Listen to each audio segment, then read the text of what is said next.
Ni da gaske. Har yanzu kina so na? Ko za mu shawarci iyayenmu mu ba su haƙuri a dawo da maganan aurenmu da kai. Sumayya da Allah kada ki fama min ciwon da ya warke a cikin zuciyata. An ɗaura aure na fa kace baba. Yau kai magidanci ne Lukman. Matarka na can gidan. Kuma ko yanzu ka tuka mota za ka iya zuwa ka ɗauko ta ka dawo da ita gidan.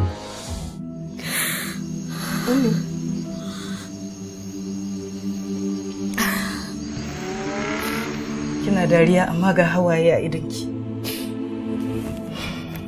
Hawaye kuma umma. Kin ji abin da muka faɗa ko? Shi rabo duk inda Allah ya tura shi anan yake zuwa.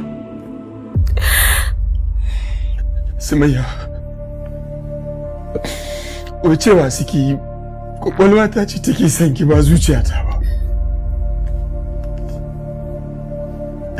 Sumayya ce min suke yi mahaukaci da riban da hankali.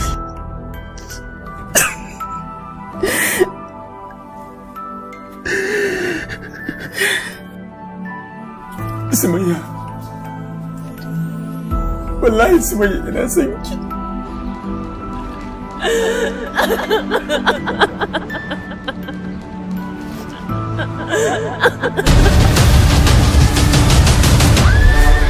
Ai annabi ya ce ana auren mace don asalinta.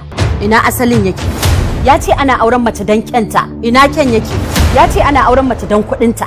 Ina arzikin? Ke kilishi. Wallahi zan sassaɓa niki. Idan da ki rena shi kafin ya zama sarki, yanzu za mu iya haɗa hannu mu hukunta ki a cikin gidan nan. Munafiki da Alƙur'ani ya gaya mana cewa innal munafiqina fi darakil asfali minan nar. Ya kike shuka mana a tsakiyar munafiki da aka sauke sura su kutum saboda shi. Munafiki da ake ambatansa tare da mushrikai a ayoyi da yawa ana tura su ta. Aliyu, mahaifiyarta kake wa tsawa? And so fucking what? Wallahi gidan nan yau ba zan bar kowa ba. Ko munafiki ne har da ke umma.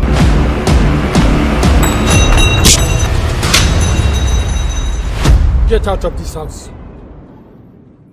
Get out, I said. I will not. I will not. Get out, I said. I will not go anywhere without Sumayya. Daddy, please tell me, are you my real father?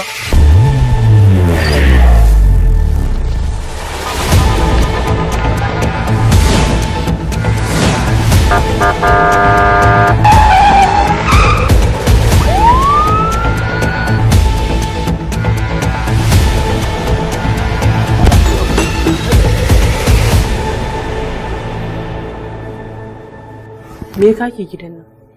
Na san in wanke laifina ne. Ba na ƙaunar na ƙara ganin ki a gidan nan. Gaskiya ne. Yau ba ni kaɗai na zo ba.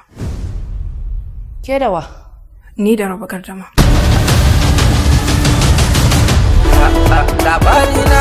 Labarina, mai zaki na ni ban ɗauka ba.